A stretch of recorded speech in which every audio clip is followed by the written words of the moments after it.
السلام علیکم ورحمۃ اللہ وبرکاتہ۔ عزیز طالبات، امید ہے آپ سب خیر و عافیت کے ساتھ ہوں گے۔ آج ہم مشکوٰۃ المصابیح جلدوم کا سبق نمبر 56 پڑھیں گے۔ باب الملاحم۔ اللہم صلی علی محمد النبی الامی وعلی آلہ وسلم تسلیما۔ بسم اللہ الرحمن الرحیم۔ باب الملاحم، یہ باب شدید معرکوں کے بیان میں ہے۔ ملاحم ملحمۃ کی جمع ہے، جس کے معنی جنگ و جدال اور شدید معرکے کے ہیں، اور بڑے واقعوں کو بھی ملحمہ کہا جاتا ہے، اور یہ لحم سے ماخوذ ہے چونکہ جنگ و جدال میں بھی انسانوں کے گوشت کے لوتھڑے زیادہ ہوتے ہیں، اس لیے شدید معرکہ آرائی کو ملحمہ کہا جاتا ہے۔ الفصل الاول، حضرت ابو ہریرہ رضی اللہ تعالیٰ عنہ سے روایت ہے کہ رسول اللہ نے فرمایا، قیامت اس وقت تک قائم نہ ہوگی یہاں تک کہ مسلمانوں کے دو بڑے گروہ باہم جنگ کریں گے اور ان کے درمیان ایک بہت بڑی جنگ برپا ہوگی۔ تکون بینہما مقتلۃ عظیمۃ، ان دونوں گروہوں کے درمیان بہت بڑی جنگ برپا ہوگی۔ ان کا دعویٰ ایک ہی ہوگا، دعواہما واحدہ، دعویٰ ایک ہوگا، یہاں تک کہ 30 کے قریب دجال اور کذاب ظاہر ہوں گے، ان میں سے ہر ایک یہ گمان کرے گا کہ وہ اللہ کا رسول ہے، اور یہاں تک کہ علم بھی اٹھا لیا جائے گا۔ زلزلے بہت زیادہ آئیں گے، زمانہ قریب سے قریب تر ہو جائے گا، فتنے ظاہر ہوں گے، حرج یعنی قتل و قتال بہت ہوں گے، تم میں مال بہت زیادہ ہو جائے گا، یہاں تک کہ مالدار شخص پریشان ہوگا کہ اس کا صدقہ کون لے۔ کسی شخص کو وہ صدقہ دینا چاہے گا، وہ کہے گا کہ مجھے آج اس کی کچھ ضرورت نہیں ہے، لا ارب لی بہ، آج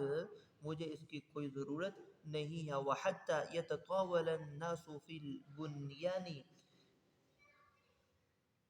لوگ بلند عمارت بنانے میں فخر کریں گے، یہاں تک کہ ایک شخص کسی شخص کی قبر کے پاس سے گزرے گا اور کہے گا کاش اس کی جگہ میں دفن ہوتا،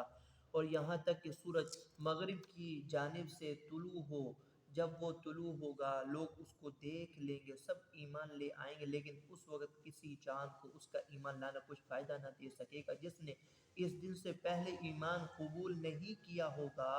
اور نہ کسی شخص کو اس وقت تک اپنے ایمان کی حالت میں نیک کام کرنا فائدہ پہنچائے گا اگر اس دن سے پہلے نیک کام نہ کیا ہوگا۔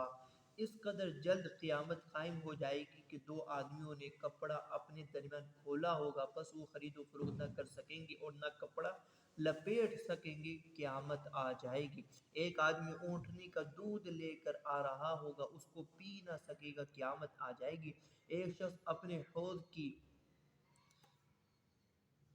لیپا پوتی کرے گا، یعنی اپنے حوض کی تعمیر کرے گا، لیپ کرے گا اور اس سے پانی نہ پی سکے گا۔ ایک شخص اپنے منہ کی طرف لقمہ اٹھا رہا ہوگا، اس کو کھا نہ سکے گا کہ قیامت آ جائے گی۔ اس حدیث کے آغاز میں آپ صلی اللہ علیہ وسلم نے یہ ارشاد فرمایا، قیامت اس وقت تک قائم نہ ہوگی جب تک کہ مسلمانوں کے دو بڑے گروہ باہم جنگ کریں گے اور ان دونوں کے درمیان ایک بہت بڑی جنگ برپا ہوئی، اور جبکہ ان کا دعویٰ ایک ہی ہوگا، دعواہما واحدۃ، دونوں گروہوں میں سے ہر ایک گروہ اسلام کا دعویٰ کرے گا، یا ہر ایک اسلام کی طرف دعوت دے گا، یا دونوں اپنی حقانیت کا دعویٰ کریں گے۔ ان دونوں گروہوں سے مراد اکثر علماء کے نزدیک حضرت علی اور حضرت معاویہ رضی اللہ عنہما کی جماعتیں ہیں، یہ دونوں اپنے اپنے دعوے میں حق پر تھے، اور آپ صلی اللہ علیہ وسلم نے فرمایا فئتان عظیمتان، سے یہی معلوم ہوتا ہے کہ دونوں جماعتیں حق پر تھیں۔ مزید اس حدیث میں یہ جو لفظ آیا ہے وَحَتَّى يَمُرَّ الرَّجُلُ بِقَبْرِ الرَّجُلِ فَيَقُولُ يَا لَيْتَنِي مَكَانَهُ، یعنی جب کوئی شخص صاحب قبر کے پاس سے گزرے گا تو ان فتنوں کی کثرت کی وجہ سے وہ یہ آرزو کرے کاش اس کی جگہ میں ہوتا تاکہ مجھے ان آفات و بلاؤں کا دیکھنا نصیب ہی نہ ہوتا، یا دینی امور کے معاملات میں شدید غم و فکر کی وجہ سے ایسی تمنا کرے گا۔ وعنه قال قال رسول الله صلی اللہ علیہ وسلم لا تقوم الساعة حتى تقاتل قوما نعالهم الشعر وحتى تقاتل الترك صغار الأعين حمر الوجوه ذلف الأنوف كأن وجوههم المجان المطرقة. حضرت ابو ہریرہ رضی اللہ تعالیٰ عنہ سے ہی روایت ہے، فرماتے ہیں کہ رسول اللہ نے فرمایا اس وقت تک قیامت قائم نہ ہوگی یہاں تک کہ تم ایک ایسی قوم سے جنگ نہ کرو گے جن کی جوتیاں بالوں کی ہوں گی، اور یہاں تک کہ تم ترکوں سے لڑو گی جن کی آنکھیں چھوٹی ہوں گی، چہرے سرخ ہوں گے، صغار الاعین جن کی آنکھیں چھوٹی، چہرے سرخ ہوں گے، ناک بیٹھے ہوئے ہوں گے، ان کے چہرے تہبتے ڈھالوں کی طرح ہوں گے۔ حتی تقاتل الترک صغار الاعین، ترک یہ ترکیوں کے جد اعلیٰ کا نام ہے اور وہ یافس بن نوح کی اولاد میں سے ہے۔ یہ وہی قوم ہے جس کو منگول یا تاتاری بھی کہا جاتا ہے۔ صغار الاعین حمر الوجوہ، ترکوں کی آنکھیں چھوٹی ہوتی ہیں، سرخ چہرے ہوتے ہیں۔ آنکھوں کا چھوٹا پن دنیا کی حقیر و صغیر اشیاء کی حرص و بخل سے کنایہ ہے، یعنی جس کے پاس زیادہ مال بھی ہو پھر بھی کہے کہ بہت کم ہے، گویا اس کی آنکھ چھوٹی ہے۔ وعنه قال قال رسول الله صلى الله عليه وسلم لا تقوم الساعة حتى تقاتلوا خوزا وكرمان من الأعاجم حمر الوجوه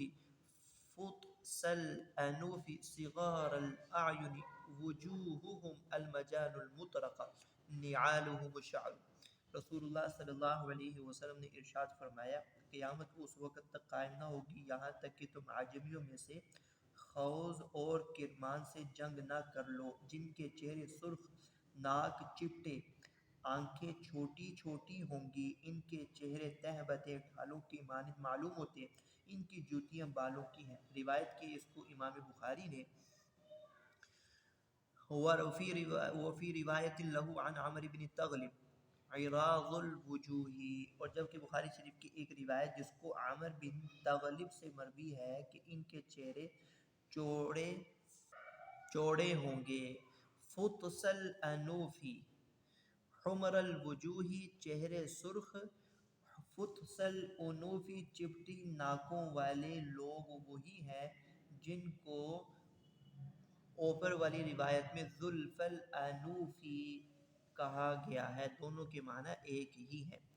اگلی روایت بھی حضرت ابو ہریرہ رضی اللہ تعالیٰ عنہ سے فرماتے ہیں کہ رسول اللہ نے فرمایا قیامت اس وقت تک قائم نہ ہوگی یہاں تک کہ مسلمان یہودیوں سے جنگ کریں گے اور مسلمان یہودیوں کو قتل کریں گے، اور اگر کوئی یہودی کسی پتھر یا درخت کے پیچھے چھپ جائے گا تو وہ درخت یا پتھر کہے گا اے مسلمان، اے اللہ کے بندے، میرے پیچھے یہودی چھپا ہوا ہے،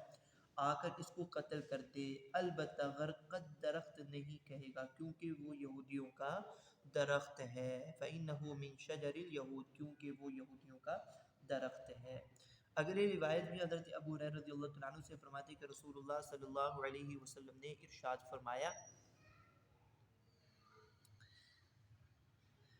قیامت قائم نہ ہوگی یہاں تک کہ قحطان قبیلے میں ایک آدمی پیدا ہوگا، وہ لوگوں کو اپنی لاٹھی سے ہانکے گا، یسوق الناس بعصاہ وہ لوگوں کو اپنی لاٹھی سے ہانکے گا۔ یمن کے ایک بڑے قبیلے کا نام قحطان ہے اور یہ اس قوم کو کہا جاتا ہے جو اس زمانے میں یمن سے عمان تک کے علاقے میں آباد تھی۔ حدیث الباب کا حاصل یہ ہے قیامت کے وقوع سے قبل مذکورہ اوصاف کے حامل بادشاہ کا تسلط ظہور ہوگا۔ اگلی روایت بھی حضرت ابو ہریرہ رضی اللہ تعالیٰ عنہ سے رسول اللہ صلی اللہ علیہ وسلم نے ارشاد فرمایا رات اور دن ختم نہیں ہوں گے یہاں تک کہ ایک آدمی بادشاہ ہوگا جس کا نام جہجہ ہوگا۔ ایک روایت میں ہے کہ موالی میں سے ایک بادشاہ ہوگا جس کو جہجہ کہا جائے گا۔ اگلی روایت حضرت جابر بن سمرہ رضی اللہ تعالیٰ عنہ فرماتے ہیں کہ میں نے رسول اللہ صلی اللہ علیہ وسلم سے سنا فرماتے تھے کہ مسلمانوں کی ایک جماعت آل کسریٰ کا خزانہ کھولے گی جو کہ اس کے سفید محل میں ہے، لَتَفْتَحَنَّ عِصَابَةٌ مِّنَ الْمُسْلِمِينَ کنز آل کسریٰ آل کسریٰ کا خزانہ مسلمانوں کی ایک جماعت ضرور کھولے گی جو کہ اس کے سفید محل میں ہے۔ الذی فی الابیض، قاضی عیاض فرماتے ہیں کہ ابیض سے مراد ایران کا وہ مضبوط قلعہ ہے جو دارالسلطنت مدائن میں ہے۔ اب اس میں ایک مسجد تیار کی گئی ہے جس کو مسجد المدائن کہا جاتا ہے، اور اس کے کنز پر خزانے پر حضرت عمر کے دور خلافت میں قبضہ کیا گیا تھا۔ حضرت سعد بن ابی وقاص کی سپہ سالار میں تقریباً 30,000 لشکر نے ایرانیوں کے 2.25 لشکر کے ساتھ 3 دن تک گھمسان کی لڑائی کر ان کے سپہ سالار رستم کو قتل کیا، اور گھوڑوں کو نہر دجلہ میں دوڑا کر تیر اندازی کر کے قصر ابیض میں داخل ہو کر اس میں جمعہ پڑھا، اور کروڑوں روپیہ ان کو مال غنیمت میں ملا اور بہت سا خزانہ ہاتھ آیا۔ اگلی روایت حضرت ابو ہریرہ رضی اللہ تعالیٰ عنہ فرماتے ہیں کہ رسول اللہ نے فرمایا عن قریب کسرا ہلاک ہوگا اور اس کے بعد اور کوئی کسرا نہ ہوگا، اور البتہ قیصر ہلاک ہوگا اور پھر اس کے بعد کوئی قیصر نہ ہوگا، اور ان دونوں بادشاہوں کے خزانے خدا کی راہ میں تقسیم کر دیے جائیں گے۔ اور آپ صلی اللہ علیہ وسلم نے لڑائی کا نام دھوکہ اور فریب رکھا ہے۔ وَسَمَّ الْحَرْبَ خُدْعَةً، آپ نے لڑائی کا نام دھوکہ اور فریب رکھا۔ اگلی روایت حضرت نافع بن عتبہ سے، رسول اللہ صلی اللہ علیہ وسلم نے فرمایا کہ تم جزیرہ عرب سے جنگ کرو گے، اللہ تعالیٰ اس کو تمہارے لیے فتح دے گا، اللہ تعالیٰ اس کو تمہارے لیے فتح کر دیں گے۔ پھر تم فارس سے جنگ کرو گے، اللہ تعالیٰ اس کو تمہارے ہاتھوں فتح دے گا۔ پھر تم رومیوں سے جنگ کرو گے، اللہ تعالیٰ اس کو فتح دے گا۔ پھر تم دجال سے جنگ کرو گے، پھر تم دجال سے جنگ کرو گے، فَيَفْتَحُهُ اللَّهُ، اور پھر اللہ تعالیٰ تم کو فتح دے گا۔ اس میں آپ نے ارشاد فرمایا کہ تغزون جزیرۃ العرب فیفتحها اللہ، کہ تم جزیرۃ العرب سے جنگ کرو گے اور اللہ تعالیٰ اس کو تمہارے لیے فتح کر دے گا۔ یہ جزیرۃ العرب کے جو علاقے میری زندگی میں فتح نہیں ہوئے وہ میری زندگی کے بعد فتح ہو جائیں گے۔ جزیرۃ العرب کا اطلاق نجد، حجاز، یمامہ، یمن پر ہوتا ہے۔ اگلی بات حضرت عوف بن مالک سے ہے، فرماتے ہیں کہ میں جنگ تبوک میں نبی اکرم صلی اللہ علیہ وسلم کی خدمت میں حاضر، آپ چمڑے کے خیمے تشریف فرما تھے۔ آپ نے فرمایا قیامت سے پہلے 6 چیزوں کو گن لے، میرا فوت ہونا، بیت المقدس کا فتح ہونا ہے، اعدو ستم بین ید الساعہ، کہ آپ نے فرمایا کہ تو 6 چیزوں کو گن لے، موتی ثم فتح بیت المقدس، میرا فوت ہونا، نمبر 2 بیت المقدس کا فتح ہونا، پھر تم میں ایک عام وبا پھیلے گی جیسے بکریوں کی بیماری ہوتی ہے، پھر مال بہت زیادہ ہوگا یہاں تک کہ اگر کسی شخص کو 100 دینار دیے جائیں گے تو وہ ناراض ہوگا، پھر ایک فتنہ ظاہر ہوگا جو عربوں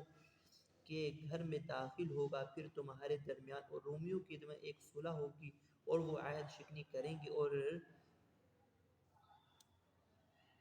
فَيَأْتُونَكُمْ تَحْتَ 80 غَایَةً، 80 جھنڈوں کا لشکر لے کر تم پر چڑھائی کریں گے، تحت کل غایۃ، تحت کل غایۃ 12 الفاً، ہر جھنڈے کے نیچے 12,000 آدمی ہوں گے۔ اس حدیث میں ذکر ہے موتان یأخذ فیکم کقوعاص الغنم، کہ ایک عام وبا پھیلے گی جیسے بکریوں کی بیماری ہوتی ہے۔ موتان وہ عمومی اور وبائی مرض ہے جس میں بہت ساری اموات واقع ہو جاتی ہیں۔ کقوعاص الغنم، یہ جانوروں کی ایک بیماری ہے جو ان کے سینوں میں پیدا ہوتی ہے اور ان کو فوراً ہی ہلاک کر دیتی۔ آپ نے جس بیماری کی پیشن گوئی فرمائی اس سے مراد طاعون کی وہ وبا حضرت عمر فاروق رضی اللہ تعالیٰ عنہ کے زمانے خلافت میں پیدا ہوئی تھی، اور اس کی وجہ سے 3 دن کے اندر اندر 70,000 افراد فوت ہو گئے تھے، اور اس وقت مسلمانوں کی فوجی چھاؤنیاں امواس میں تھیں جو بیت المقدس کے قریب ہے، اسی مناسبت سے اس وبا کو طاعون امواس کہا جاتا ہے۔ اگلی بات حضرت ابو ہریرہ سے ہے، فرماتے ہیں کہ رسول اللہ نے فرمایا قیامت اس وقت تک قائم نہ ہوگی جب تک کہ رومی اعماق یا دابق میں نہیں اتریں گے۔ شہر سے ایک لشکر ان کے مقابلے کے لیے نکلے گا، وہ زمین کے بہترین لوگ ہوں گے، جب وہ صفیں باندھ لیں گے رومی کہیں گے ہمارے اور ان لوگوں کے درمیان ہم جنہوں سے ہم میں سے قیدی پکڑے ہیں راستہ چھوڑ دو، ہم ان سے جنگ کرتے ہیں۔ مسلمان کہیں گے اللہ کی قسم ہم اپنے اور اپنے بھائیوں کی دم راستہ نہیں دیں گے۔ مسلمان رومیوں سے لڑیں گے، ایک تہائی شکست کھا کر بھاگ جائیں گے، اللہ کبھی ان کی توبہ قبول نہیں کرے گا، ایک تہائی قتل ہو جائیں گے، اللہ کے نزدیک وہ افضل ترین شہید ہیں، ایک تہائی کو فتح حاصل ہوگی، کبھی وہ فتنہ میں نہ ڈالے جائیں گے، وہ قسطنطنیہ شہر کو فتح کریں گے۔ اسی اثنا میں کہ وہ غنیمت تقسیم کر رہے ہوں گے، انہوں نے زیتون کے ساتھ اپنی تلواریں لٹکا رکھی ہوں گی، شیطان ان میں آواز دے گا کہ مسیح الدجال تمہارے پیچھے تمہارے گھروں میں آ چکا ہے، وہ نکل جائیں گے، اور یہ بات جھوٹی ہوگی، وہ شام آئیں گے کہ وہ نکل آئے گا، لڑائی کے لیے وہ تیار ہوں گے اور صفیں باندھ لی ہوں گی، جب نماز کی اقامت کہی جائے گی عیسیٰ بن مریم نازل ہوں گے، ان کی امامت کرائیں گے، جب اللہ تعالیٰ کا دشمن دجال آپ کو دیکھے گا پگھلے گا جس طرح نمک پانی میں گل جاتا ہے، اگر اس کو چھوڑ دیں تو وہ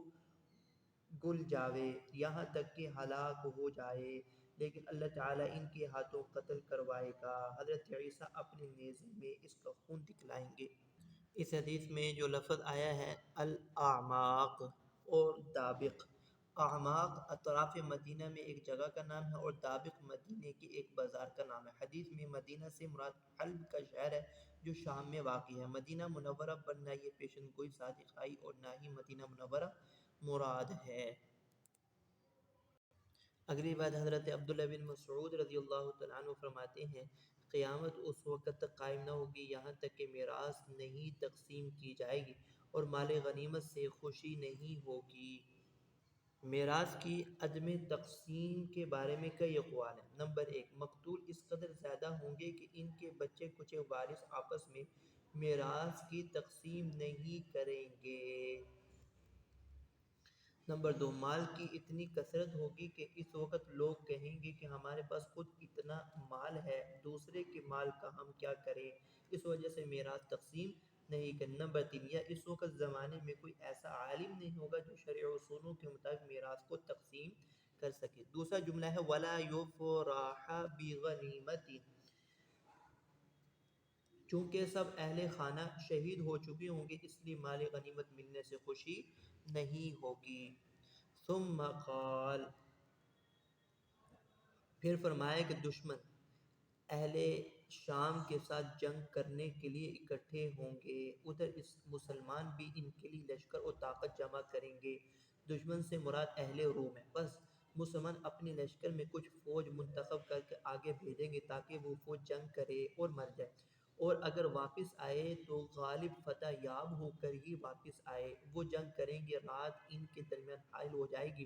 مسلمان اور کافر ہر ایک اپنے اپنے ڈیروں کی طرف لوٹیں گے اور ان میں کوئی فاتح یا غالب نہیں ہوگا، البتہ جنگ کے وہ چھوٹے دستے جو آگے ہوں گے وہ جماعت جماعت ماری جائے گی۔ پھر دوسرے دن مسلمان اپنے لشکر سے ایک فوج موت کے لیے منتخب کریں گے کہ وہ غالب ہو کر ہی لوٹیں گے یا مارے جائیں گے، وہ جنگ کریں گے یہاں تک کہ رات ان کے درمیان حائل ہو جائے گی، مسلمان و کافر ہر ایک اپنے اپنے ڈیروں کی طرف لوٹیں گے اور ان میں کوئی فاتح یا غالب نہیں ہوگا، البتہ جنگ کے وہ چھوٹے دستے جو آگے ہوں گے اور وہ جماعت سو مار دی جائے گی۔ پھر تیسرے دن مسلمان موت کے لیے ایک جماعت نکالیں گے اور وہ کامیاب واپس لوٹے گی، شام تک وہ لڑتے رہیں گے، مسلمان و کافر دونوں اپنے اپنے ڈیروں کی طرف بغیر غالب ہوئے واپس آئیں گے اور وہ جماعت فنا ہو جائے گی۔ فَإِذَا كَانَ يَوْمَ الرَّابِعِ نَهَضَ إِلَيْهِمْ، سو جب چوتھا دن ہوگا سبھی مسلمان ان کی طرف نکل کھڑے ہوں گے، اللہ تعالیٰ کفار کو شکست دے دے گا، وہ اس طرح لڑیں گے لم یرا مثلها، کہ ان جیسا لڑنا نہیں دیکھا، پرندہ ان کی جوانب سے اڑ کر گزرنا چاہے گا ان کو پیچھے چھوڑنے سے پہلے مر کر گر پڑے گا۔ ایک باپ کے بیٹوں کو شمار کیا جائے گا کہ 100 تھے، سو بیٹے تھے، ان میں سے ایک ہی باقی بچے گا، بس کس غنیمت کے ساتھ خوش ہوا جائے اور کون سی میراث تقسیم کی جائے۔ وہ اس حالت میں ہوں گے کہ وہ اس سے بھی بڑی جنگ کے متعلق سنیں گے۔ مسلمانوں کو ایک آواز سنائی دے گی کہ ان کے اہل و عیال میں دجال آ چکا ہے، وہ اس چیز کو چھوڑ دیں گے جو ان کے ہاتھوں میں ہوگی اور دجال کی طرف متوجہ ہوں گے۔ دجال کے حالات سے مطلع ہونے کے لیے وہ 10 سوار بھیجیں گے۔ رسول اللہ صلی اللہ علیہ وسلم فرمائے کہ میں ان کے نام جانتا ہوں، ان کے باپ داداؤں کے نام بھی، اور ان کے گھوڑوں کے نام رنگ کو بھی جانتا ہوں، بہترین سوار ہوں گے، یا فرمایا روئے زمین پر بہترین سوار ہوں گے۔ اگر روایت حضرت ابو ہریرہ رضی اللہ تعالیٰ عنہ کہتے ہیں، بے شک نبی اکرم صلی اللہ علیہ وسلم فرمائے کہ کیا تم نے ایک شہر سن رکھا ہے جس کا ایک کنارہ خشکی کی جانب اور ایک کنارہ دریا کی جانب؟ اور صحابہ نے عرض کیا ہاں اے اللہ کے رسول۔ آپ نے فرمایا قیامت قائم نہ ہوگی جب تک اسحاق علیہ السلام کی اولاد سے 70,000 آدمی جنگ نہ کریں گے۔ جب وہاں پہنچیں گے، وہاں اتریں گے، کسی ہتھیار سے وہ نہ لڑیں گے اور نہ کوئی تیر پھینکیں گے، بلکہ کہیں گے لا الہ الا اللہ واللہ اکبر۔ اس کا ایک کنارہ گر جائے گا، پھر دوسری مرتبہ لا الہ الا اللہ واللہ اکبر کہیں گے تو دوسرا کنارہ گر جائے گا، پھر تیسری دفعہ لا الہ الا اللہ واللہ اکبر کہیں تو ان کے لیے راستہ نکل آئے گا، وہ اس میں داخل اور مال غنیمت لوٹیں گے، اور ابھی مال غنیمت کو تقسیم ہی کر رہے ہوں گے کہ ایک آواز آئے گی کہ دجال نکل آیا ہے۔ وہ ہر چیز کو چھوڑ دیں گے اور دجال سے لڑنے کے لیے واپس لوٹ آئیں گے۔ الفصل الثانی، حضرت معاذ بن جبل رضی اللہ تعالی عنہ فرماتے ہیں کہ رسول اللہ صلی اللہ علیہ وسلم نے ارشاد فرمایا،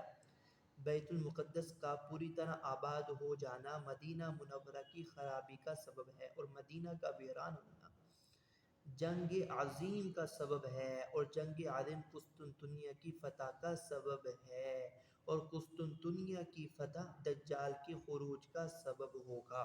یہ فرمایا عمران بیت المقدس خراب یثرب، بیت المقدس کا پوری طرح آباد ہو جانا مدینہ منورہ کی خرابی کا سبب ہے۔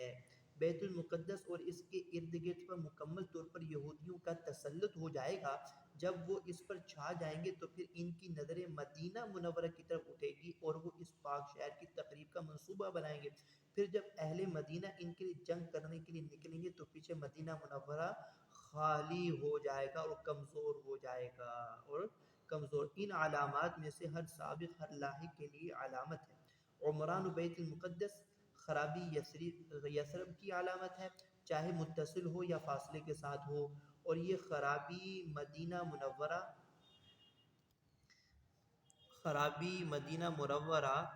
یہ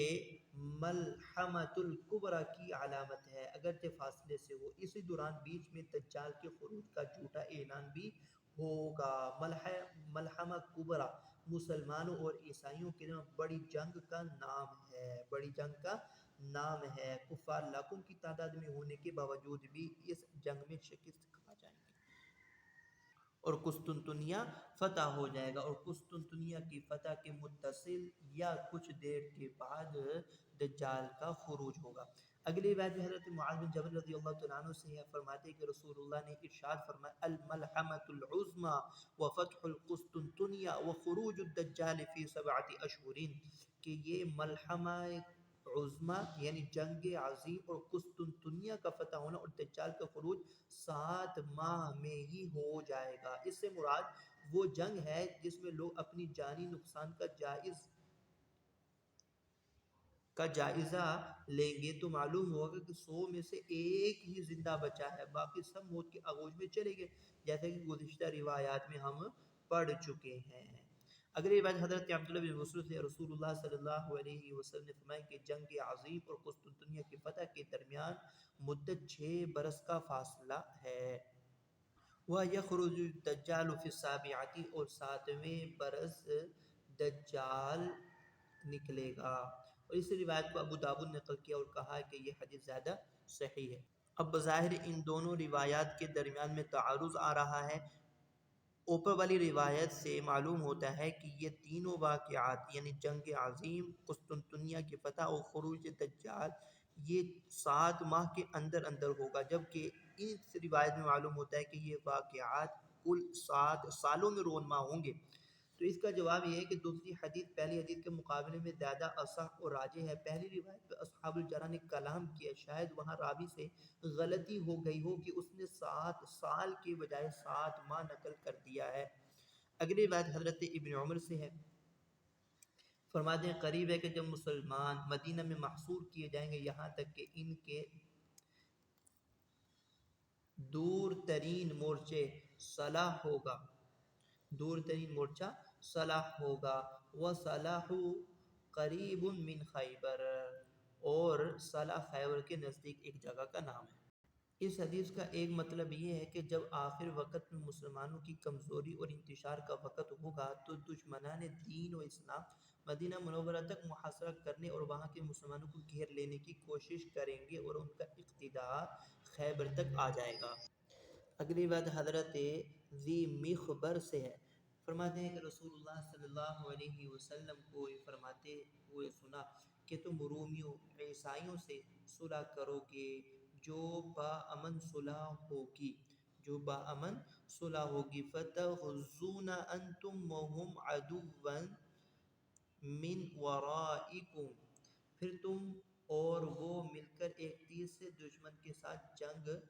کرو گے، پھر تم اور وہ ایک تیسرے دشمن کے ساتھ مل کر جنگ کرو گے، تم فتح یاب ہوگے اور غنیمت حاصل کرو گے اور سلامت رہو گے۔ اس کے بعد جب تم واپس ہوگے تو تم اور وہ رومی ایک ایسی جگہ پڑاؤ ڈالو گے جو ایک سرسبز اور ٹیلوں والی زمین ہوگی، تو ایک عیسائی صلیب اٹھائے گا اور کہے گا کہ صلیب غالب آ گئی۔ اس بات پر مسلمانوں کا ایک آدمی غضبناک ہو جائے گا، چنانچہ مسلمان وہ صلیب توڑ ڈالے گا،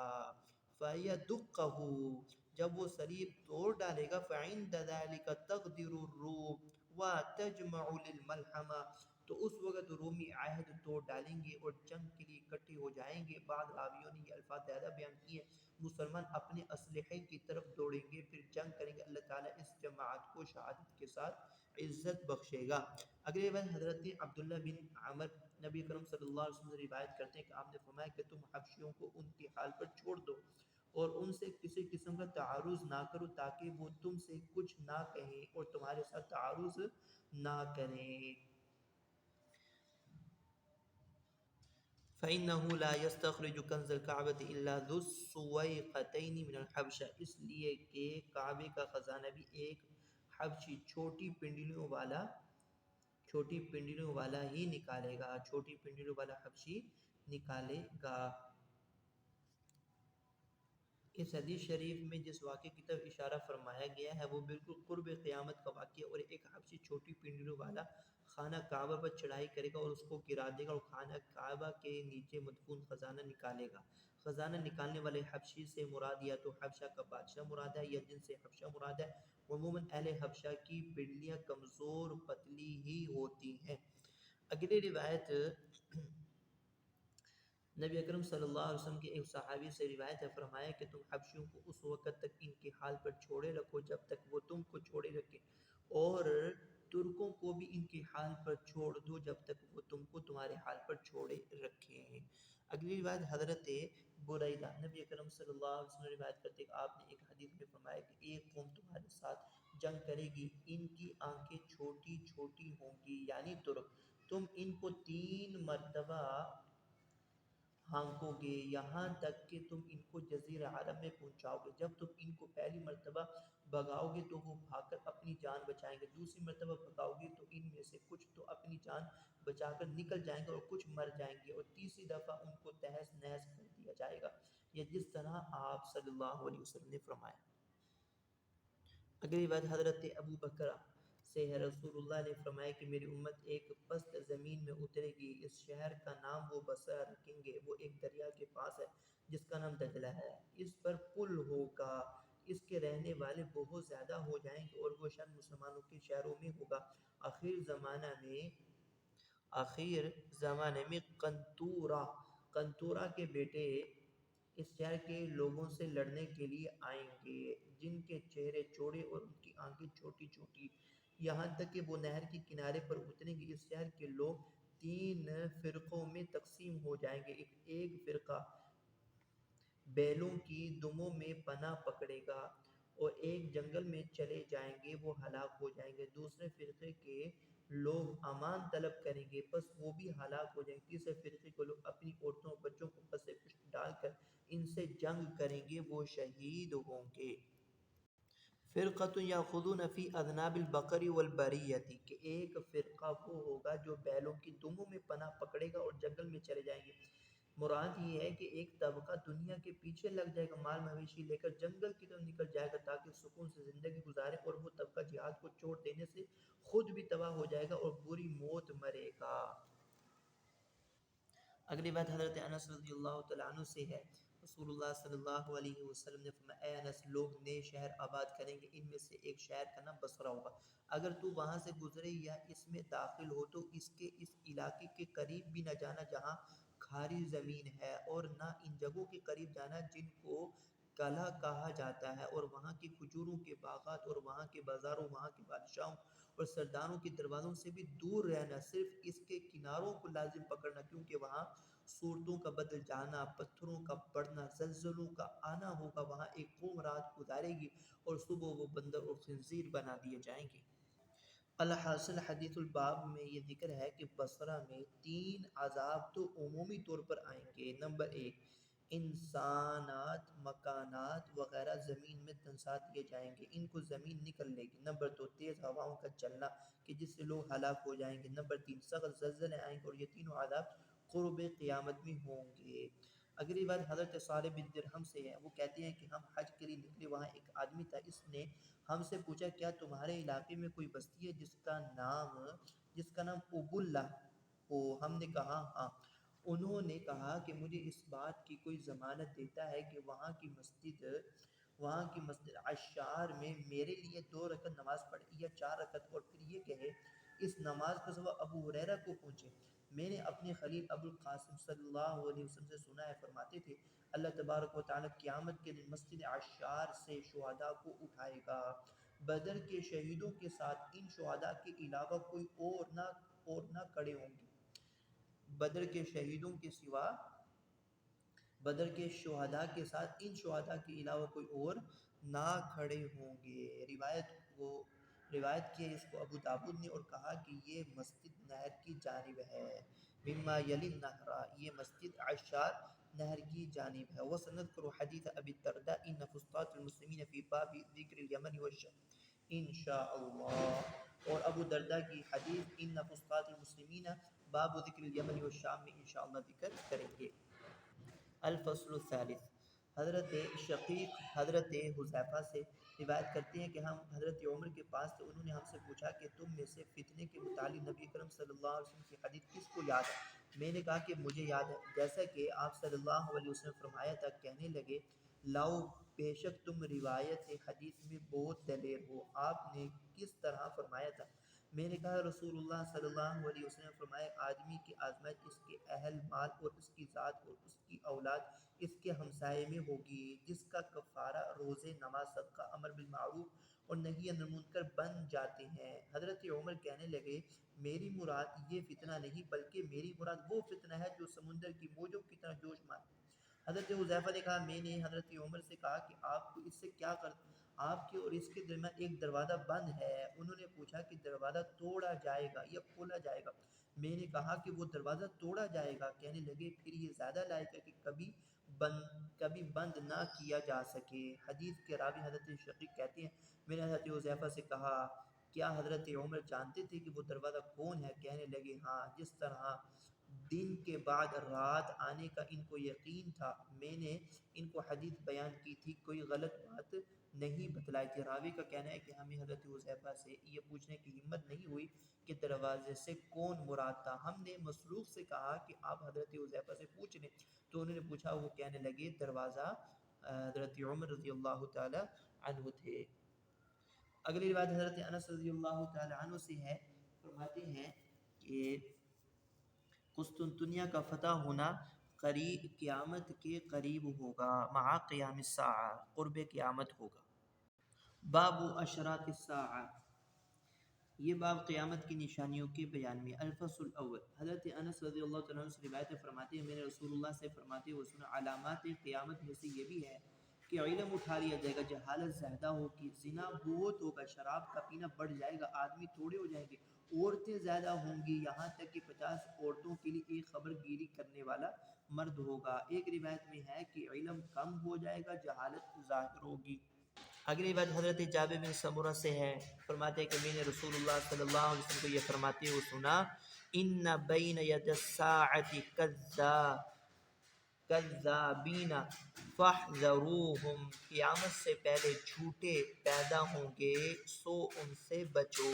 اگلی روایت حضرت ابو ہریرہ رضی اللہ تعالی عنہ سے ہے، فرماتے ہیں کہ ایک مرتبہ نبی کرم صلی اللہ علیہ وسلم حدیث بیان کر رہے تھے، ایک بدو آیا، اس نے کہا قیامت کب آئے گی؟ آپ نے فرمایا کہ جب امانت ضائع کر دی جائے گی، قیامت کا انتظار کر۔ اس نے کہا اس کا ضائع ہونا کیسا ہے؟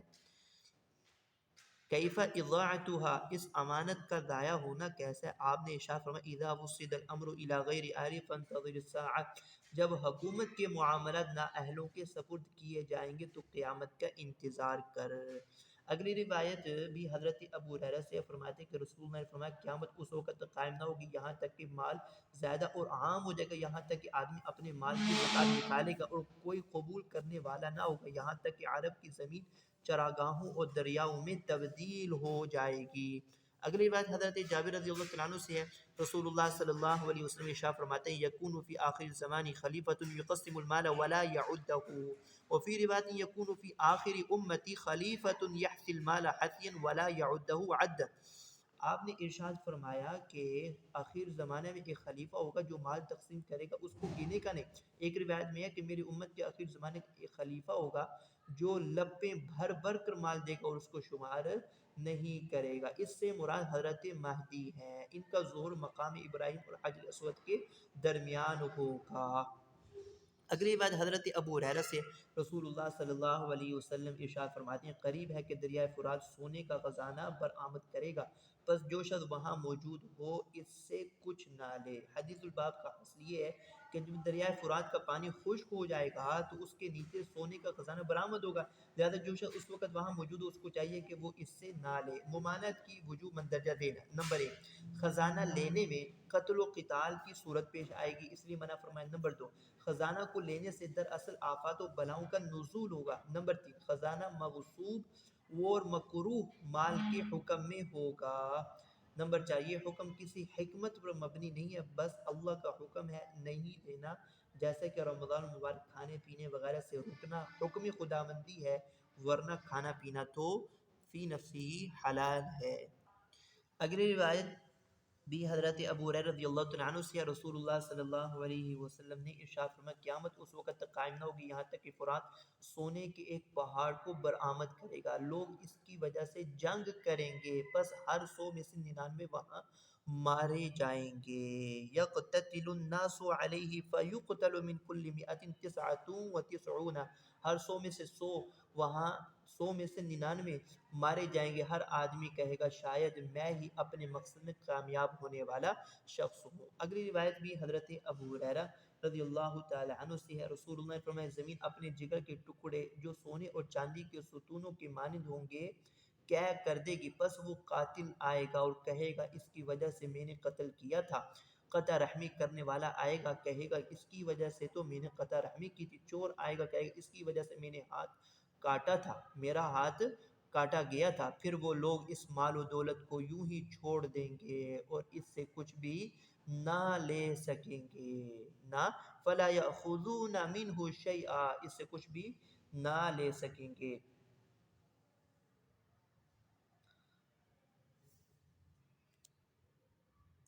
مطلب یہ ہے کہ مال کی اتنی فراوانی ہو جائے گی کہ لوگوں کی اس سے رغبت ہی ختم ہو جائے گی، پھر مجرمین افسوس کریں گے اس حقیر مال کے عوض ہم جرائم کا ارتکاب کرتے رہے۔ اگلی بات حضرت ابو ہریرہ سے ہی ہے، آپ نے فرمایا اس ذات کی قسم جس کے قبضہ میں میری جان ہے، دنیا اس وقت تک ختم نہ ہوگی یہاں تک کہ ایک آدمی قبر کے پاس سے گزرے گا، اس پر لوٹے گا اور کہے گا، اور وہ کہ یا لیتنی کنت مکان صاحب ھذا القبر، اے کاش اس قبر والے کی جگہ میں ہوتا، ولیس بہ الدین الا البلاء، اور یہ لوٹ پھوٹ ہونا دین کے سبب سے نہ ہوگا بلکہ مصائب کی وجہ سے، وہ یوں کہے گا۔ اگلی روایت بھی حضرت ابو ہریرہ رضی اللہ تعالیٰ عنہ سے ہے، رسول اللہ صلی اللہ علیہ وسلم نے ارشاد فرمایا لا تقوم الساعة حتى تخرج نار من ارض الحجاز تضيء اعناق الابل ببصرى۔ آپ نے ارشاد فرمایا قیامت اس وقت تک قائم نہ ہوگی یہاں تک کہ حجاز سے ایک آگ نکلے گی جو بصرہ کے اونٹوں کی گردنیں روشن کر دے گی، جو بصرہ کے اونٹوں کی گردنیں روشن کر دے گی۔ یا حجاز کی سرزمین میں ایک آگ ظاہر ہوگی جس کی وجہ سے بصرہ میں اونٹوں کی گردنیں نظر آئیں گی۔ حجاز جزیرۃ العرب کے اس علاقے کو کہتے ہیں جس میں مکہ اور مدینہ داخل ہیں، اور بصرہ شام کی زمین میں ایک خاص جگہ کا نام ہے جو دمشق سے 3 دن کی مسافت پر ہے۔ اس آگ کی کیفیت یہ تھی کہ یہ آگ ایک بڑے شہر کی مانند تھی جس میں قلعہ بروج وغیرہ تھا۔ یہ آگ وسط حجاز میں طوفان اور سمندر کی موجوں کی طرح بلند ہو رہی تھی، ایسا معلوم ہوتا جیسے اس میں آگ کی ندی جاری ہو، اور جس شہر میں جاتی سب کو راکھ کر ڈالتی۔ اس میں کڑک بھی تھی اور مختلف رنگ بھی تھے، چنانچہ یہ آگ اس طوفانی حیثیت سے مدینہ منورہ تک پہنچ گئی، لیکن حدود مدینہ میں کسی چیز کو نہیں جلاتی تھی، حتیٰ کہ اگر پتھر کا آدھا حصہ مدینہ میں ہوتا اور آدھا باہر ہوتا تو باہر والے حصے کو جلا دیتی، اندر والے حصے کو کچھ نہ کہتی۔ اس آگ کی وجہ سے مدینہ منورہ کے لوگ گھبرائے ہوئے تھے اور رو رو کر دعائیں مانگ رہے تھے اور صدقات بھی دے رہے تھے۔ اس آگ سے مدینہ منورہ اس کے آس پاس کے علاقے اس طرح روشن تھے کہ دن کے وقت سورج کی روشنی کمزور پڑ جاتی تھی۔ اس آگ کی تفصیل یہ ہے کہ یہ آگ 3 جمادی الثانی 650 ہجری بروز جمعہ کو شروع ہوئی اور 27 رجب 650 ہجری بروز اتوار تک ظاہر رہی۔ حضرت انس رضی اللہ تعالیٰ عنہ سے روایت ہے رسول اللہ صلی اللہ علیہ وسلم فرمائے اول اشراط الساعۃ نار تحشر الناس من المشرق الى المغرب۔ قیامت کی پہلی علامت یہی ہے کہ ایک آگ نکلے گی جو لوگوں کو مشرق سے مغرب کی طرف ہانکے گی۔ حدیث الباب کا حاصل یہ ہے کہ قیامت قریب ایک آگ نکلے گی جو لوگوں مشرق سے گھروں سے نکال کر مغرب کی طرف ہانک کر لے جائے گی۔ اس کا وقوع ہونے والا ہے، ورنہ ظاہر ہے کہ اس آگ کو قیامت کی بڑی علامتوں میں سے سب سے پہلی علامت کس طرح قرار دیا جا سکتا ہے؟ لہذا حدیث الباب میں گزشتہ حدیث والی آگ مراد نہیں ہو سکتی، کیونکہ حدیث الباب میں گھروں سے نکالنے والی آگ کا ذکر ہے، جبکہ ما قبل والی حدیث میں گھروں سے نکالنے والی آگ کا ذکر نہیں ملتا ہے۔ الفصل الثانی، حضرت انس رضی اللہ تعالیٰ عنہ سے روایت ہے فرماتے ہیں کہ رسول اللہ نے فرمایا قیامت قائم نہ ہوگی یہاں تک کہ زمانہ قریب ہو جائے گا، سال مہینے کی مانند ہوگا، مہینہ جمعہ یعنی ایک ہفتے کی مانند، اور جمعہ ایک دن کی مانند ہوگا، اور ایک دن ایک ساعت کی طرح، اور ساعت آگ کے شعلے اٹھنے کی مانند ہوگا۔ یتقارب الزمان، کہ زمانہ قریب ہو جائے گا۔ اس کا ایک مطلب تو یہ ہے کہ زمانہ جلدی گزرے گا، وقت میں برکت ختم ہو جائے گی۔ دوسرا مطلب لوگ آفتوں و مصائب میں ایسے مبتلا ہو جائیں گے کہ ان کو وقت گزرنے کا احساس تک نہیں ہوگا۔ نمبر 3، لوگ عیش و عشرت میں اتنے مست ہوں گے کہ وقت گزرنے کا احساس ہی نہ ہوگا، قیامت یا موت آ جائے گی۔ اگلی بات حضرت عبداللہ بن حوالہ سے ہے، فرماتے ہیں کہ رسول اللہ نے ہم کو پیادہ جہاد کرنے کے لیے بھیجا تاکہ ہم غنیمت لائیں۔ ہم واپس لوٹے اور کچھ غنیمت حاصل نہ ہوئی، اور ہمارے چہروں میں آپ نے مشقت کا اثر دیکھا۔ آپ خطبہ دینے کے لیے کھڑے ہوئے فرمایا اے اللہ ان کے کام میری طرف نہ سونپ، ایسا نہ ہو کہ میں ان کی خبر گیری کی طاقت نہ رکھوں، اور ان کو ان کی جانوں کی طرف نہ سونپ کہ وہ اس سے عاجز رہ جائیں گے، ان کو لوگوں کی طرف نہ سونپ وہ ان کی حاجتوں پر اپنی حاجتوں کو مقدم کریں گے۔ پھر اپنا ہاتھ میرے سر پر رکھا، فرمایا اے ابن حوالہ جس وقت تو دیکھے کہ خلافت مقدس زمین پر اتر چکی، اس وقت زلزلے، فکر و غم اور بڑے بڑے امور قریب آ جائیں گے۔ قیامت اس وقت اس قدر قریب ہوگی جیسا کہ میرا ہاتھ تیرے سر کے قریب ہے۔ اگلی بات حضرت ابو ہریرہ سے، رسول اللہ صلی اللہ علیہ وسلم نے فرمایا کہ جس وقت غنیمتوں کو ذاتی دولت ٹھہرایا جائے گا اور امانت کو غنیمت سمجھا جائے گا، والامانت مغنمہ، امانت کو غنیمت کا مال سمجھا جائے گا، یعنی امانت میں خیانت کی جائے گی، اور زکوٰۃ کو تاوان سمجھا جائے گا، یعنی کہ خوش دلی سے زکوٰۃ ادا نہیں کی جائے گی بلکہ ناخوشی کے ساتھ زکوٰۃ ادا کی جائے گی اور اس کو تاوان سمجھا جائے گا۔ اور جب علم کو دنیا کے علاوہ کسی اور غرض سے، دین کے علاوہ کسی اور غرض سے سیکھا جائے گا، وَتُعُلِّمَ لِغَيْرِ الدِّينِ، یعنی کہ اللہ کو راضی کرنے کے لیے نہیں، دین دنیا کے حاصل کرنے کے لیے پڑھا جائے، آدمی اپنی بیوی کی اطاعت کرے اور اپنی ماں کی نافرمانی کرے، اپنے دوست کو نزدیک کرے، اپنے باپ کو دور رکھے، مساجد میں آوازیں ظاہر ہوں گی، مساجد میں آوازیں بلند ہوں گی، وَسَادَ الْقَبِيلَةَ فَاسِقُهُمْ، اور فاسق شخص اپنے قبیلے کا سردار بن جائے گا، وَكَانَ زَعِيمُ الْقَوْمِ أَرْذَلَهُمْ، قوم کا سردار دلیل و کمینہ شخص آدمی کے شر سے ڈرتے ہوئے اس کی عزت کی گانے بجانے والیاں اور باجے ظاہر ہوں گے، وظہرت القینات والمعازف، گانے بجانے والیاں اور گانے بجانے کے آلات ظاہر ہوں، شراب پی جائے گی، اس امت کے پچھلے اگلوں کو لعنت کریں گے، ولعن آخر هذه الامة اولها، پچھلے اگلوں کو لعنت کریں گے۔ تو اس وقت فرمائے فارتقبوا عند ذلك ريحا حمراء وزلزلة وخسفا ومسكا وقذفا وآيات تتتابع كنظام قطع سلكه فتتابع، اس وقت سرخ ہوا کا، زلزلوں کا، زمین میں دست جانے، صورتوں کے تبدیل ہو جانے، پتھروں کے برسنے، پہ در پہ نشانیوں کے ظاہر ہونے کا انتظار کرو، جیسے جواہر کی لڑی کا ڈورا ٹوٹ جائے اور اس کی دانے مسلسل گرنے لگتے ہیں۔ اگلی روایت حضرت علی رضی اللہ تعالیٰ عنہ سے فرماتی ہے کہ آپ نے ارشاد فرمایا کہ جس وقت میری امت میں 15 خصلتیں پیدا ہو جائیں گی، ان پر بلا اور آزمائی اتر پڑے گی، اور آپ نے ان خصلتوں کا شمار کیا، اور اس میں یہ مذکور نہیں کہ جب علم کو دین کے علاوہ کسی دوسری غرض سے سکھایا جائے گا، اور فرمایا وَبَرَّ صَدِيقَهُ وَجَفَا أَبَاهُ، فرمایا اپنے دوست سے نیک سلوک کرے گا اور اپنے باپ پر ظلم کرے گا، اور اس میں یہ الفاظ بھی ہیں کہ شراب پی جائے گی اور ریشم بھی پہنا جائے گا۔ اگر یہ روایت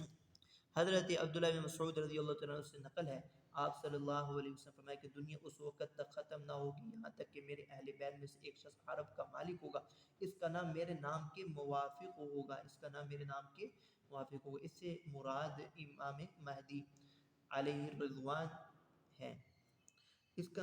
نام میرے نام کے موافق ہوگا، امام ترمذی نے اس کو روایت کیا ہے۔ جبکہ ابو داود کی ایک روایت میں ہے کہ آپ نے فرمایا کہ اگر دنیا کے ختم ہونے میں ایک دن باقی رہ جائے گا تو اللہ تعالیٰ اس دن کو لمبا کر دے گا، یہاں تک کہ اللہ تعالیٰ مجھ میں سے، یا فرمایا کہ میرے اہل بیت کے ایک آدمی کو مبعوث فرما دے گا جس کا نام میرے نام کے اور والد کا نام میرے والد کے نام کے موافق ہوگا، وہ زمین کو انصاف اور عدل سے بھر دے گا جیسا کہ وہ اس سے پہلے ظلم اور چور سے بھری ہوئی تھی، جیسے کما ملیت ظلمًا و جورًا، جیسے کہ ظلم و زیادتی سے وہ بھری ہوئی تھی۔ اگر یہ بات حضرت ام سلمہ رضی اللہ تعالیٰ عنہ فرماتی ہے کہ میں نے رسول اللہ صلی اللہ علیہ وسلم کو یہ فرماتی ہو سنا، المہدی من عطرتی من اولاد فاطمہ، کہ مہدی میری آل میں سے اور اولاد فاطمہ میں سے ہی ہوں گے۔ اگلی بات حضرت ابو سعید خدری سے رسول اللہ نے ارشاد فرمایا کہ مہدی مجھ سے ہے، روشن پیشانی بلند بینی والا ہوں گے، زمین کو عدل و انصاف سے بھر دیں گے جیسا کہ وہ اس سے پہلے ظلم و زیادتی سے بھری ہوئی ہوگی، 7 برس تک زمین میں حکومت کریں گے، 7 برس تک زمین میں حکومت کریں گے۔ اگلی روایت حضرت ابو سعید خدری رضی اللہ تعالیٰ عنہ سے، وہ نبی کرم صلی اللہ علیہ وسلم سے مہدی کے قصے میں روایت کرتے ہیں کہ آپ نے فرمایا ایک آدمی ان کے پاس آئے گا اور کہے گا اے مہدی مجھے دے، آپ صلی اللہ علیہ وسلم فرمایا کہ وہ اس کو کپڑے میں لپ بھر کر اتنا دیں گے کہ وہ اس کو اٹھا نہیں سکے گا، مستطاع ان یحملہ، وہ اس کو اٹھانے کی طاقت ہی نہیں رکھے گا، رواہ الترمذی۔ اگلی بات حضرت ام سلمہ رضی اللہ تعالی عنہ سے ہے، فرماتی ہیں کہ ایک خلیفہ کے، نبی اکرم صلی اللہ علیہ وسلم فرمائے کہ ایک خلیفہ کے مرنے پر اختلاف پیدا ہو جائے گا، اہل مدینے کا ایک شخص بھاگ کر مکہ چلا آئے گا، اہل مکہ اس کے پاس آئیں گے، وہ اس کو نکالیں گے جبکہ وہ اس کو ناپسند سمجھتا ہوگا، رکن اور مقام کے درمیان وہ اس کے ہاتھ پر بیعت کریں گے، اس کے بعد ان کے مقابلے پر شام سے ایک لشکر اس کی طرف بھیجا جائے گا، مکہ اور مدینہ کے بعیدہ مقام میں ان کو زمین میں دھنسا دیا جائے گا۔ جس وقت لوگ اس بات کو دیکھیں گے، شام کی ابدال اور اہل عراق کے گروہ اس کے پاس آئیں گے اور اس کے ہاتھ پر بیعت کر لیں گے۔ پھر قریش کا ایک آدمی جس کے ماموں قلب سے ہوں گے ظاہر ہوگا، بس وہ بھی ان کی طرف اپنا ایک لشکر بھیجے گا۔ مہدی اس پر غالب آ جائیں گے، امام مہدی اس پر غالب آ جائیں گے۔ وَذَلِكَ بَعْثُ كَلْبٍ، اور یہ مذکورہ لشکر کلب کا فتنہ ہوگا۔ مہدی لوگوں میں سنت نبوی کے مطابق عمل کریں گے، اسلام اپنی گردن زمین پر ڈال دے گا۔ وَيُلْقِي الْإِسْلَامُ بِجِيرَانِهِ فِي الْأَرْضِ فَيَلْبَثُ 7 سِنِينَ، 7 سال تک وہ رہیں گے، پھر فوت ہو جائیں گے اور ان کی نماز جنازہ پڑھیں گے۔ رواہ ابو داؤد۔ اگلی بات حضرت ابو سعید خدری رضی اللہ تعالیٰ عنہ سے فرماتے ہیں کہ رسول اللہ نے ایک فتنے کا ذکر کیا جو اس امت کو پہنچے گا، یہاں تک کہ کوئی آدمی پناہ گاہ نہیں پائے گا، ایسی پناہ گاہ جس کی طرف ظلم سے پناہ پکڑے۔ اللہ تعالیٰ میری عطرت اور اہل بیت سے ایک آدمی محفوظ فرمائے گا، وہ زمین پر عدل و انصاف سے بدلے گا جیسا کہ وہ اس سے پہلے ظلم و زیادتی سے بھری ہوئی تھی۔ آسمان اور زمین کے رہنے والے اس سے خوش ہوں گے۔ آسمان بارش کا ایک قطرہ باقی نہ رکھے گا مگر اس کو زمین پر گرا دے گا، اور زمین پیداوار سے کچھ نہ چھوڑے گی مگر اس کو نکال دے گی، یہاں تک کہ زندہ لوگ مردوں کی آرزو کریں گے۔ وہ شخص خوشحالی و کامرانی کے ساتھ 7 سال یا 8 سال یا 9 سال تک ان میں زندگی گزارے گا۔ حتی یتمنى الاحیاء الاموات، اس کا مطلب یہ ہے کہ زندہ لوگ آرزو کریں کاش مرنے والے زندہ ہوتے تاکہ زندگی میں وہ بھی راحت دیکھ لیتے جو کہ آج ہم امام مہدی کے زمانے میں دیکھ رہے ہیں۔ اگلی بات حضرت علی رضی اللہ تعالیٰ عنہ سے فرماتے کہ رسول اللہ نے فرمایا ما وراء النہر سے ایک آدمی ظاہر ہوگا، اس کو حارث حراس کہیں گے۔ اس کے لشکر کے اگلے حصے پر ایک آدمی ہوگا جس کا نام منصور ہوگا، وہ آل محمد کو جگہ اور ٹھکانہ دے گا جس طرح قریش نے رسول اللہ صلی اللہ علیہ وسلم کو ٹھکانہ دیا تھا۔ ہر مسلمان پر اس کی مدد کرنا واجب ہے، ہر مسلمان پر اس کی مدد کرنا واجب ہے۔ او قال اجابتہ،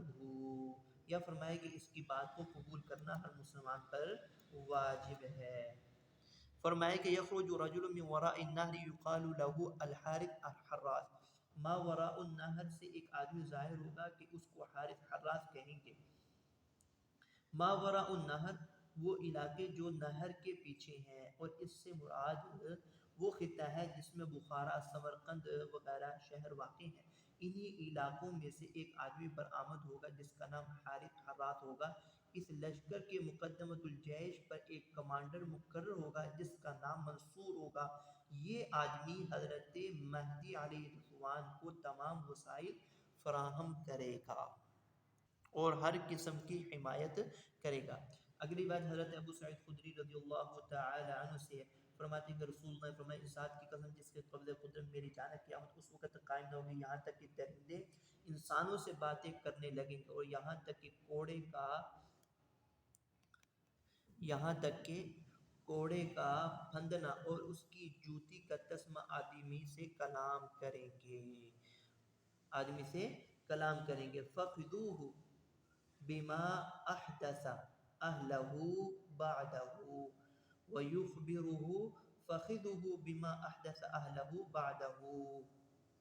اور اس کی ران اس کو خبر دے گی جو کچھ اس کی غیر حاضری میں اس کے اہل و عیال نے کیا ہوگا۔ الفصل الثالث، حضرت ابو قتادہ سے روایت ہے رسول اللہ صلی اللہ علیہ وسلم فرمائے کہ نشانیاں 200 برس بعد ظہور پذیر ہوں گی۔ الآیات بعد المئتین، نشانیاں 200 برس بعد ظہور پذیر ہوں گی۔ بعد المئتین، 200 سال کے بعد قیامت کی علامات شروع ہوں گی۔ یہ 200 سال کب سے شمار ہوں گے؟ نمبر 1، آپ صلی اللہ علیہ وسلم کی ہجرت کے وقت سے شمار ہوں گے۔ نمبر 2، جب سے اسلام کو غلبہ ہوا اس وقت سے شمار ہوں گے۔ نمبر 3، آن حضرت صلی اللہ علیہ وسلم کی وفات کے بعد سے یہ 200 سال شروع ہوں گے۔ اور بعض حضرات نے المئتین پر الف لام عہد کے لیے قرار دیا ہے، اور مئتین سے 1000 سال کے بعد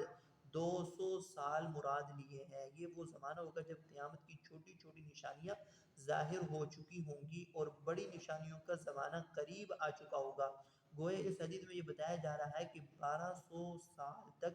قیامت کی چھوٹی چھوٹی علامات مکمل ہو جائیں گی، اس کے بعد پھر بڑی علامات ظاہر ہوں گی۔ اگلی بات حضرت صوبان رضی اللہ تعالیٰ عنہ سے ہے۔ رسول اللہ صلی اللہ علیہ وسلم فرمائے کہ جس وقت تم سیاہ جھنڈے دیکھو کہ خراسان سے نکل آئے ہیں، تم ان کے پاس آؤ، کیونکہ ان میں اللہ کا خلیفہ مہدی ہوگا۔ اگلی روایت حضرت ابو اسحاق سے ہے، فرماتے ہیں قال علی ونظر الى ابن الحسن قال ان ابنی هذا سید كما سماه رسول الله وسيخرج من صلب رجل يسمى باسم نبيكم يشبهه في الخلق ولا يشبهه في الخلق۔ حضرت ابو اسحاق سے روایت ہے، فرماتے ہیں کہ حضرت علی نے اپنے بیٹے حسن کو دیکھ کر کہا میرا یہ بیٹا سردار ہے، جیسا کہ اس کا نام رسول اللہ نے رکھا ہے، عن قریب اس کی پشت سے ایک آدمی پیدا ہوگا جس کا نام تمہارے نبی کے نام کے موافق ہوگا، جو خلق میں آپ کے مشابہ ہوگا اور ظاہری شکل و صورت میں مشابہ نہیں ہوگا۔ پھر اس پورے قصے کو بیان کیا، زمین کو عدل سے بھر دے گا۔ اس کو امام ابو داؤد نے روایت کیا، لیکن انہوں نے زمین کو عدل و انصاف سے بھر دینے والا واقعہ بیان نہیں کیا ہے۔ اگلے بار حضرت جابر بن عبداللہ رضی اللہ تعالیٰ عنہ سے، حضرت عمر کی خلافت میں ایک سال جس میں آپ نے وفات پائی، ٹڈی گم ہو گئی۔ یعنی حضرت عمر جس سال شہید ہوئے اس سال ٹڈیاں نہیں تھی، یعنی حضرت عمر شہید ہوئے تو فتنے بڑھنے لگے، شہادتیں کثیر ہونے لگی، گویا یہ ٹڈیاں ایک